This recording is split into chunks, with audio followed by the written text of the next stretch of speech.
Hello बच्चों, welcome back to my channel. कैसे हैं आप सब लोग।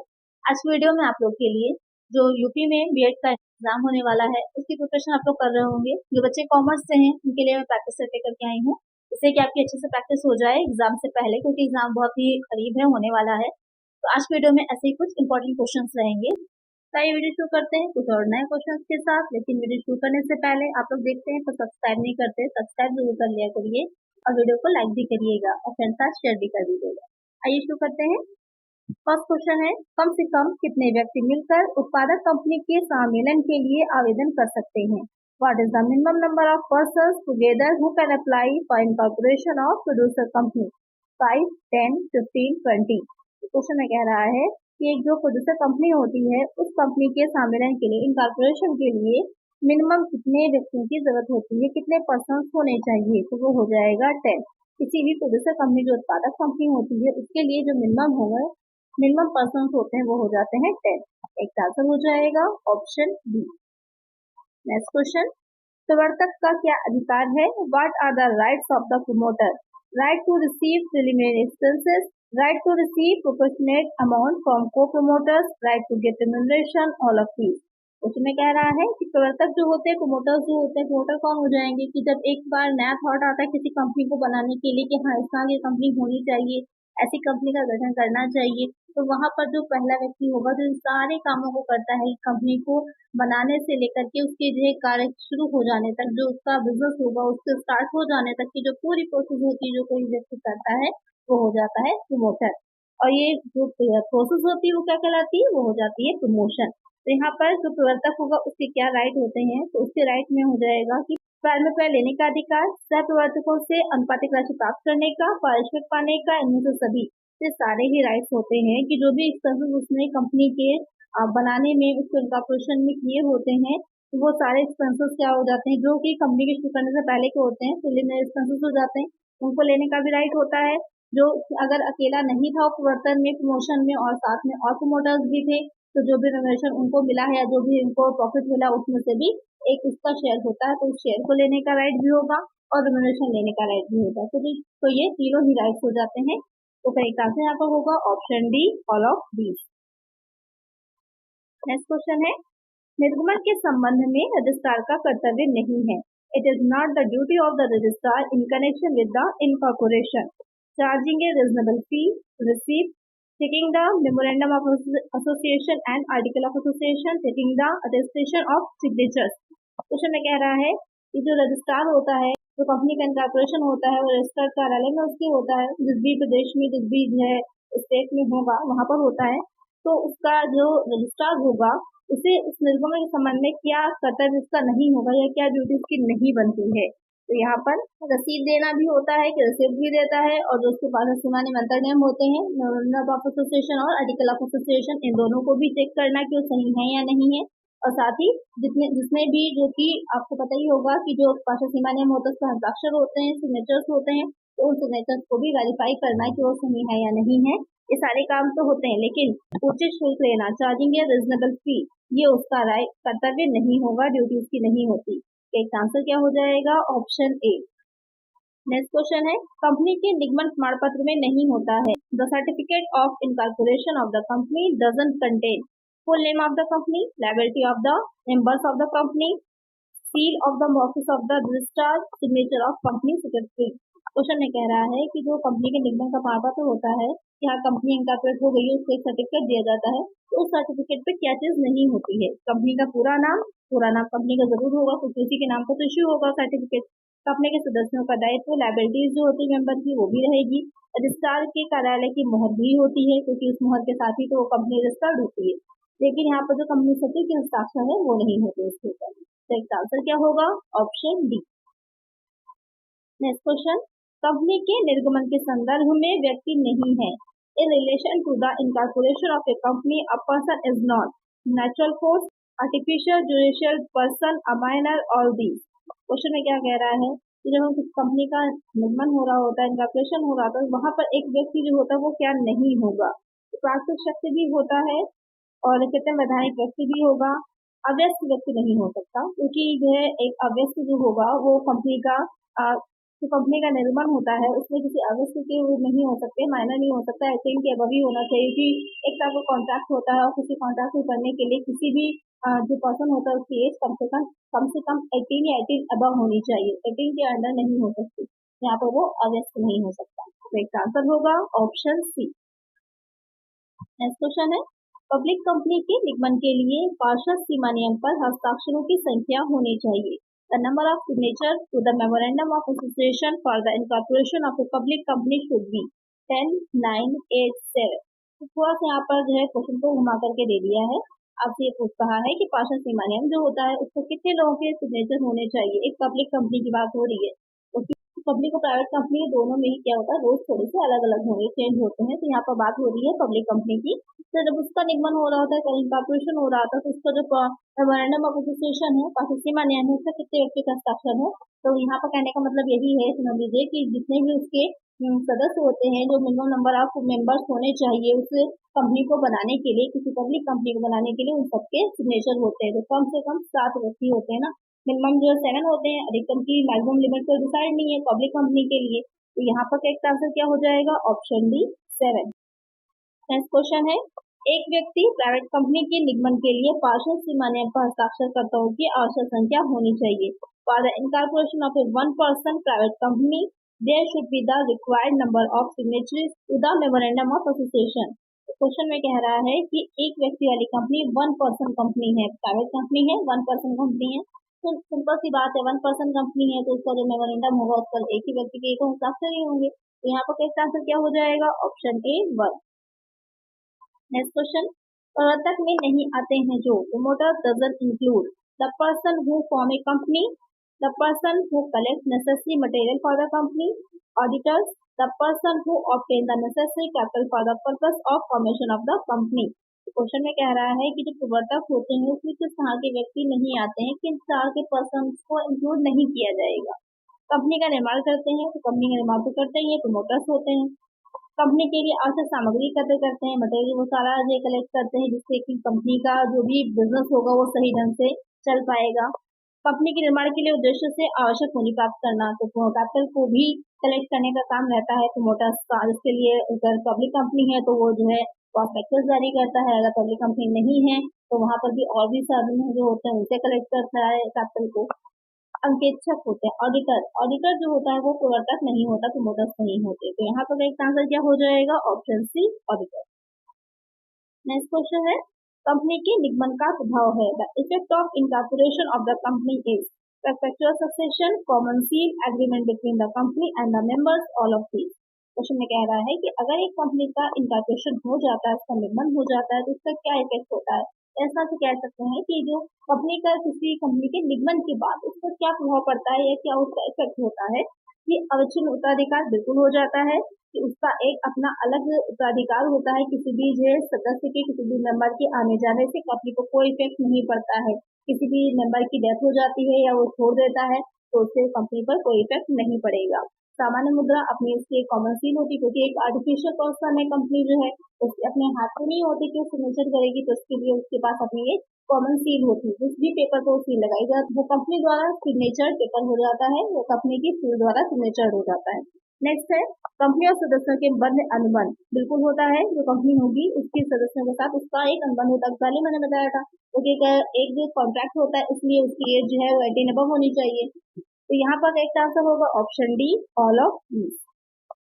नेक्स्ट क्वेश्चन है, इसमें से कौन सा कथन निगमन के पश्चात गलत हो जाएगा। विच of the following sentence is wrong after incorporation. The company becomes a judicial person. The company ceases to exist apart from the members. The member ceases to exist. The company becomes a corporate body। इसमें ज्यादातर question मैंने जो include किए हैं या तो दूसरी company से इंक्लूड किए या फिर कंपनी के इनकॉर्पोरेशन से किए हैं। इससे पहले की जो वीडियो मैंने अपलोड करी थी उसमें ज्यादा क्वेश्चन आप लोग के डायरेक्टर्स से थे, जो संचालक होते हैं कंपनी के, उससे रिलेटेड थे। तो यहाँ पर ये रहेगा कि आपका चैप्टर वाइज तैयारी होती जाएगी। और भी किसी टॉपिक को आपको नहीं समझ में आ रहा हो तो टॉपिक का नेम मुझे कमेंट करिएगा जो कंपनी लॉ से रिलेटेड होगा, तो उस तरह अलग से मैं एमसीक्यू वीडियो ला दूंगी, जिससे आप लोग का जितनी भी कंफ्यूजन है वो क्लियर हो जाएगी। तो क्वेश्चन में कह रहा है कि कंपनी के निगमन के पश्चात क्या प्रभाव होता है या कौन सा कथन इसमें से दे रखे हैं वो गलत हो जाता है। तो कंपनी विधिक व्यक्ति बन जाती है, करेक्ट है। कंपनी का सदस्यों से अलग हो जाता है, करेक्ट है। कंपनी निगमित संस्था बन जाती है, ये भी करेक्ट है। सदस्यों का अस्तित्व समाप्त हो जाता है, ये गलत है। सदस्यों का अस्तित्व पृथक हो जाता है, अलग हो जाता है, समाप्त नहीं होता, वो अपने आप में एक अलग अस्तित्व हो जाते हैं और कंपनी का अस्तित्व अलग हो जाएगा। तो सही आंसर यहाँ पे क्या हो जाएगा? Option C. नेक्स्ट क्वेश्चन, निगमन के लिए आवश्यक शुल्क का भुगतान किया जाता है। Required fees are paid for incorporation to the registrar in the public account of Reserve Bank of India, in the public account of State Bank of India, to the tribunal. तो निगमन के लिए जो शुल्क होता है, जो फीस देनी होती है, वो कहाँ पर सबमिट की जाती है, वो कहाँ पर जमा की जाती है? वो जमा की जाती है, डिपॉजिट की जाती है इन the public account of Reserve Bank of India. तो इसका आंसर होगा ऑप्शन बी। इससे रिलेटेड एक पहले क्वेश्चन मैंने जो आप लोगों को पूछा था, यहाँ पर इसमें क्या था, जिसका आपको कौन सा ड्यूटी नहीं होती है, तो यही ड्यूटी थी उसकी कि शुल्क लेने वाली, तो उसकी ड्यूटी नहीं होती है, तो वो कहाँ पर जो सबमिट करना होता है, वो रिजर्व बैंक ऑफ इंडिया में डिपॉजिट किया जाता है। तो एक आंसर होगा ऑप्शन बी। तो बहुत ही माइनर से पॉइंट्स हैं जो आप लोग जो है मिस कर जाते हैं, वहीं से क्वेश्चन बन जाता है, आपको कंफ्यूज हो जाते हैं और आंसर आपका गलत हो जाता है, तो उस चीजों को ध्यान में रखा करिए। नेक्स्ट क्वेश्चन है, एक पब्लिक कंपनी रजिस्ट्रेशन के पश्चात after registration of a public company can start its business immediately, can not start its business immediately. To start the business, the permission of the service has to be taken.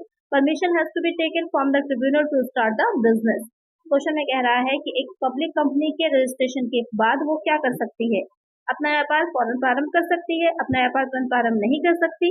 व्यापार प्रारंभ करने के लिए सेबी की अनुमति लेनी पड़ती है, व्यापार प्रारंभ करने के लिए अधिकरण से आज्ञा लेनी पड़ती है। तो यहाँ पर इस पॉइंट को अच्छे से ध्यान में रखिएगा कि पहले जो था, एक पब्लिक कंपनी जो थी, उसको अपना व्यवसाय, अपना बिजनेस स्टार्ट करने के लिए व्यवसाय प्रारंभ करने का प्रमाण पत्र लेना पड़ता था, सर्टिफिकेट लेना पड़ता था।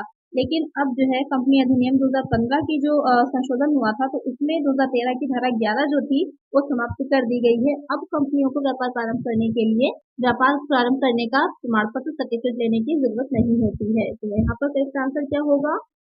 After registration of a public company can start its business immediately. Correct answer होगा ऑप्शन ए।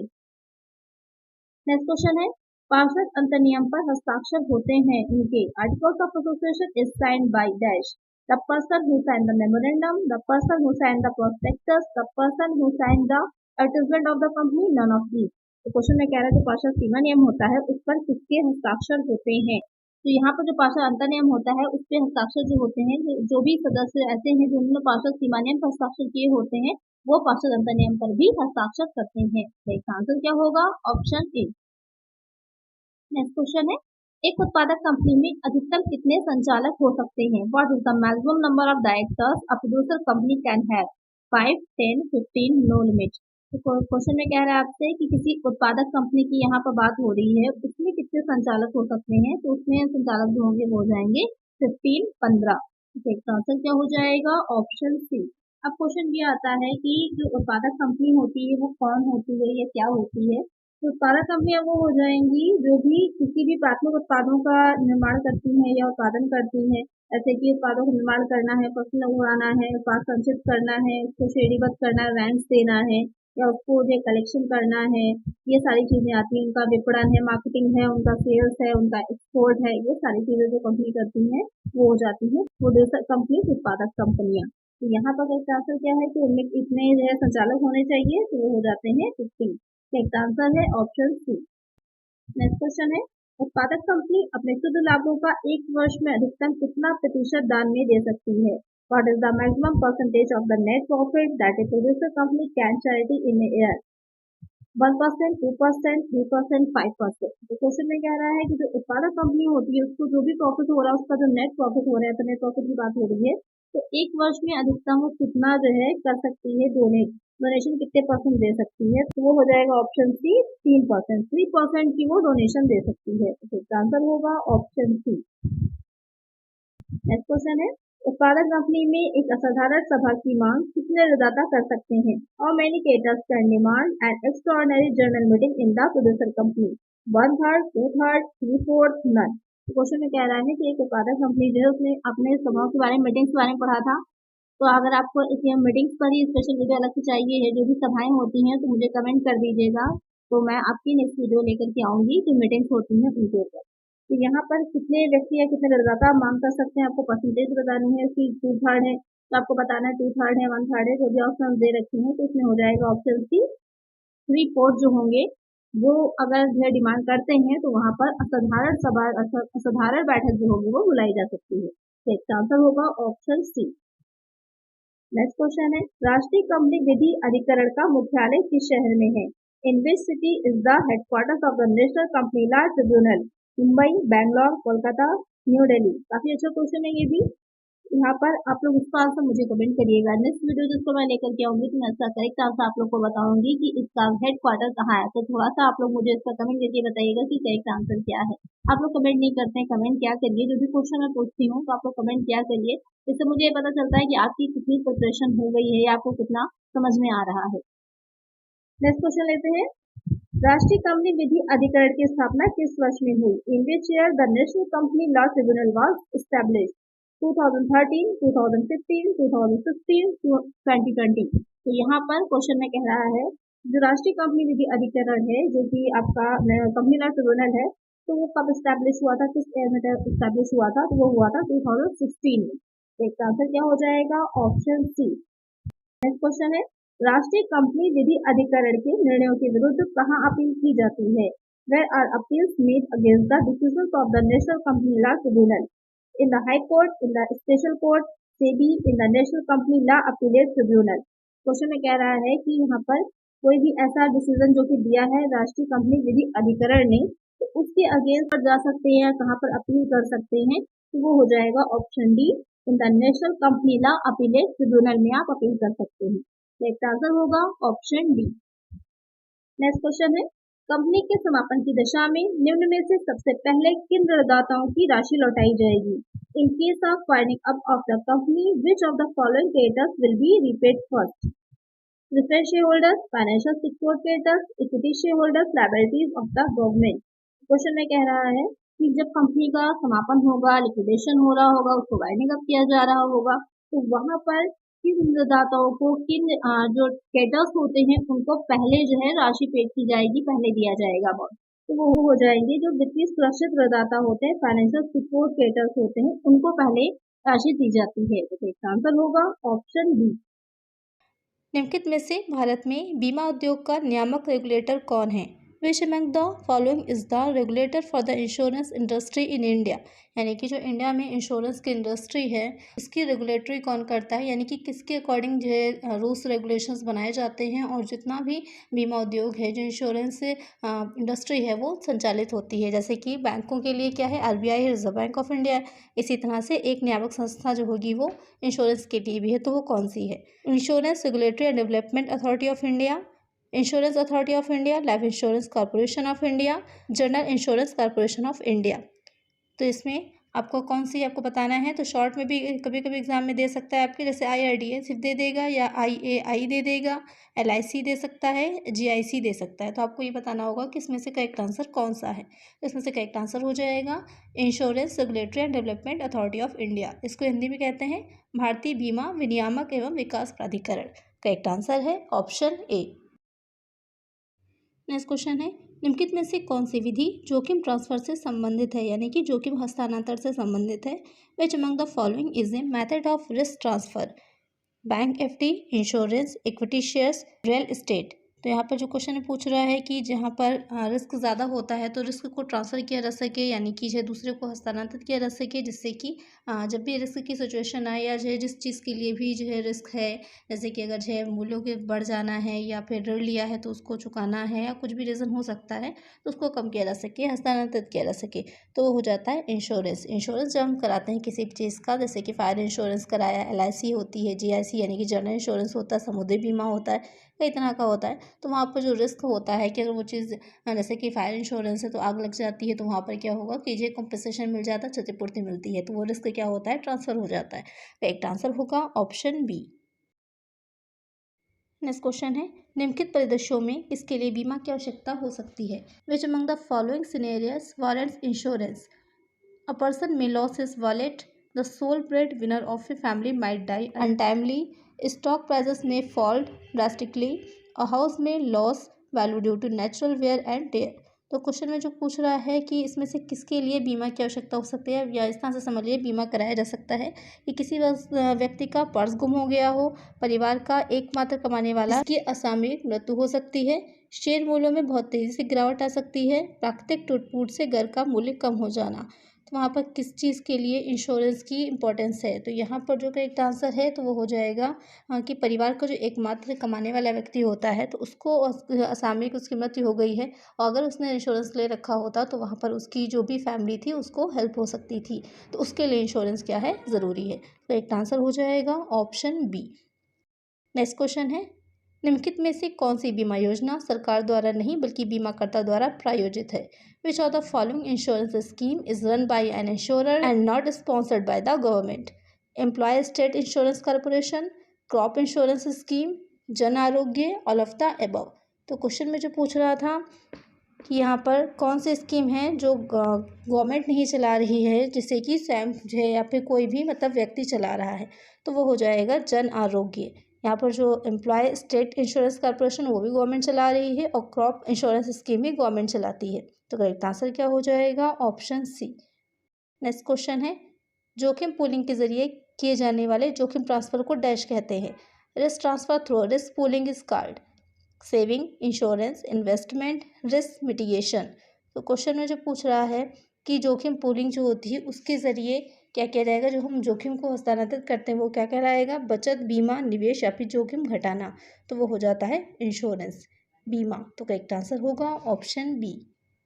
नेक्स्ट क्वेश्चन है, जोखिम घटने के अवसरों को कम करने संबंधी उपायों को डैश कहते हैं?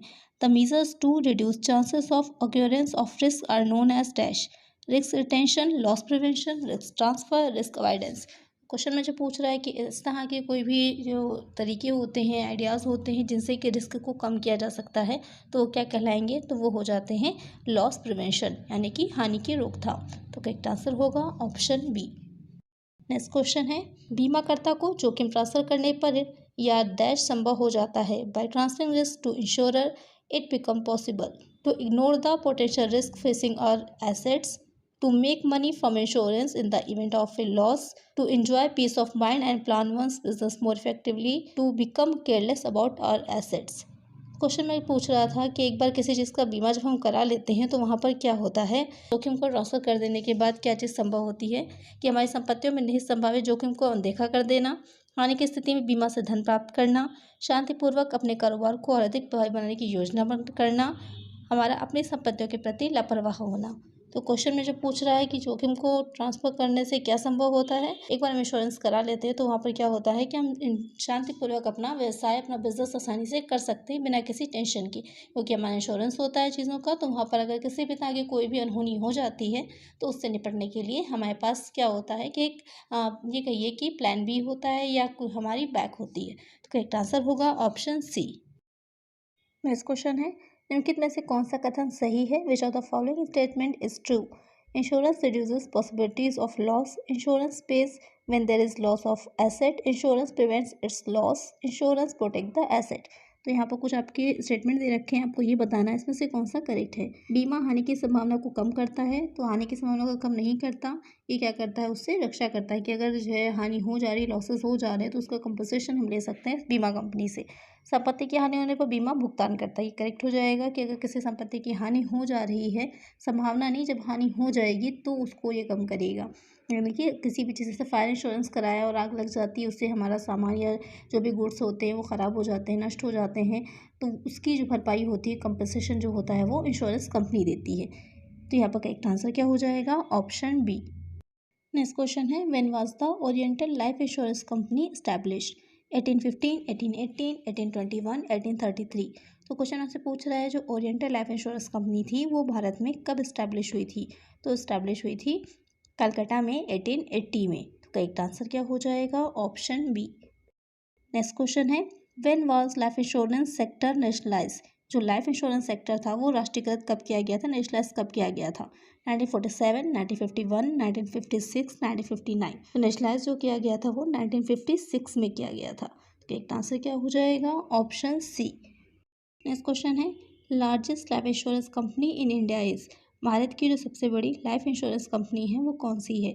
The new India insurance company limited, life insurance corporation of India, LIC जिसे शॉर्ट में बोलते हैं, United India insurance company limited, national insurance company limited. जो सबसे बड़ी लाइफ इंश्योरेंस की कंपनी है वो हो जाएगी LIC, life insurance corporation of India. Correct answer क्या हो जाएगा? Option B. नेक्स्ट क्वेश्चन है which was an oldest insurance company found in 1906। तो यहाँ पर पूछ रहा है कि सबसे इंश्योरेंस की जो सबसे पुरानी कंपनी थी वो 1906 में जो फाउंड हुई थी वो कौन सी है? LIC, national insurance company, agriculture insurance company of India, United India insurance company. तो वो हो जाएगी नेशनल इंश्योरेंस कंपनी, NIC जिसे बोलते हैं शॉर्ट में, वो सबसे पुरानी कंपनी है। तो करेक्ट आंसर क्या हो जाएगा? Option B. नेक्स्ट क्वेश्चन है life insurance corporation was found on.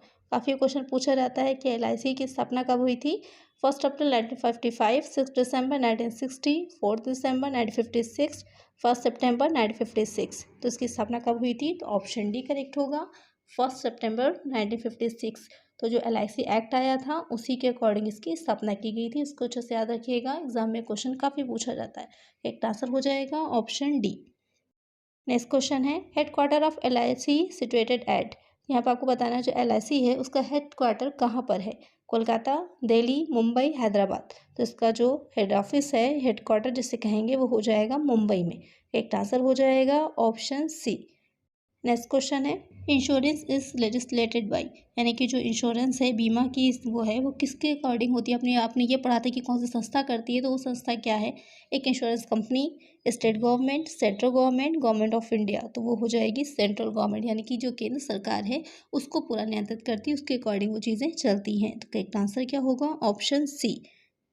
Next question है which of the following is not the principle of insurance, यानी कि जो इंश्योरेंस है उसके जो सिद्धांत होते हैं उसमें से वो कौन सा नहीं है? Utmost, good faith, principle of contribution, maximisation of profit, proximate. तो क्वेश्चन में जो पूछ रहा है कि इसमें से कौन सा जो इंश्योरेंस का प्रिंसिपल नहीं है, तो वो हो जाएगा ऑप्शन सी, यानी कि लाभों को अधिकतम करना जो है वो इसका प्रिंसिपल नहीं होगा। तो एक आंसर क्या हो जाएगा? Option C. नेक्स्ट क्वेश्चन है what is the functions of IRDA। IRDA भी आपने पढ़ा था, तो IRDA के फंक्शंस क्या होते हैं, कार्य कौन से होते हैं? Plan for financial inclusion, provide relief packages to the farmers, regulate insurance business in India, hiring and purchasing asset. तो जो IRDA है उसकी जो काम होते हैं, मेन काम क्या होता है, वो रेगुलेट करना, जो इंश्योरेंस होता है, इंश्योरेंस बिजनेस है इंडिया में, उसको रेगुलेट करना, उसके लिए नियम बनाना, उसके अकॉर्डिंग उन नियमों के अकॉर्डिंग ये देखना कि इंश्योरेंस सेक्टर जो उस ढंग से कार्य कर रहा है या नहीं कर रहा है। एक आंसर क्या हो जाएगा? Option C. नेक्स्ट क्वेश्चन है PA स्टैंड्स फॉर। TPA की फुल फॉर्म आपको बतानी है कि TPA क्या होता है? Third party assignee payment administrator, third payee assignor, third party administrator. तो यहाँ पर जो TPA होगा उसकी फुल फॉर्म हो जाएगी थर्ड पार्टी एडमिनिस्ट्रेटर। तो एक आंसर क्या हो जाएगा? Option D. नेक्स्ट क्वेश्चन है TPA is licensed by the. यहाँ पर आपको बताना है जो TPA है उसको लाइसेंस कौन देता है? अभी अपने थर्ड पार्टी एडमिनिस्ट्रेटर, इसकी फुल फॉर्म आपको पता ही चल गई। Insurance company, survivor, central government, IRDA। कौन करता है? ऑप्शन डी, IRDA, क्योंकि IRDA ही रेगुलेटरी का काम कर रही है। तो जितना भी इंश्योरेंस से रिलेटेड चीज़ें जो मेन होगा लाइसेंस देना है, सारे काम कौन करेगा? IRDA ही करेगा। तो करेक्ट आंसर होगा ऑप्शन डी। नेक्स्ट क्वेश्चन है which was the first act to regulate life insurance industry in India. जो लाइफ इंश्योरेंस की इंडस्ट्री है इंडिया में, तो उसको रेगुलेट करने वाला फर्स्ट एक्ट जो था वो कौन सा था? Insurance act 1938, life insurance companies act 1912, IRDA act 1999, LIC act 1956। जो फर्स्ट एक्ट था वो हो जाएगा लाइफ इंश्योरेंस कंपनीज एक्ट 1912। एक आंसर क्या हो जाएगा? Option B. नेक्स्ट क्वेश्चन है व्हाट इज पैक, यानी कि पैक की आपको फुल फॉर्म बतानी है कि पैक क्या है? Post authorise check, pre authorise checking, process authorise checking, pre authorise checking. तो जो पैक होगा उसकी फुल फॉर्म हो जाती है प्री ऑथोराइज चेकिंग। इसमें क्या रहता है कि जो चेक होता है, या चेकिंग से मतलब जो चेक होगा, जो कंपनीज होती हैं, जैसे जो लाइफ इंश्योरेंस है या जो भी इंश्योरेंस की कंपनीज होती हैं, अगर आपने वहाँ पर अपना इंश्योरेंस करा रखा है तो इस तरह की सुविधा देती हैं कि डायरेक्ट आपके अकाउंट से, अगर हम जो पैक के जरिए के थ्रू करवाते हैं, तो डायरेक्ट आपके उससे प्रीमियम की जो राशि होती है वो जो भी मंथली है या 6 मंथ पे पेमेंट करना है वो कटता रहता है। तो वो हो जाएगा प्री ऑथोराइज चेकिंग। तो करेक्ट आंसर क्या हो जाएगा? Option B. आज की वीडियो में इतना ही, मिलते हैं नेक्स्ट वीडियो में कुछ और नए क्वेश्चंस के साथ। अगर वीडियो अच्छी लगी है तो लाइक करिएगा, चैनल पर नया है सब्सक्राइब करिए और फ्रेंड्स के साथ वीडियो को शेयर भी कर दीजिएगा। मिलते हैं नेक्स्ट वीडियो में। Thank you.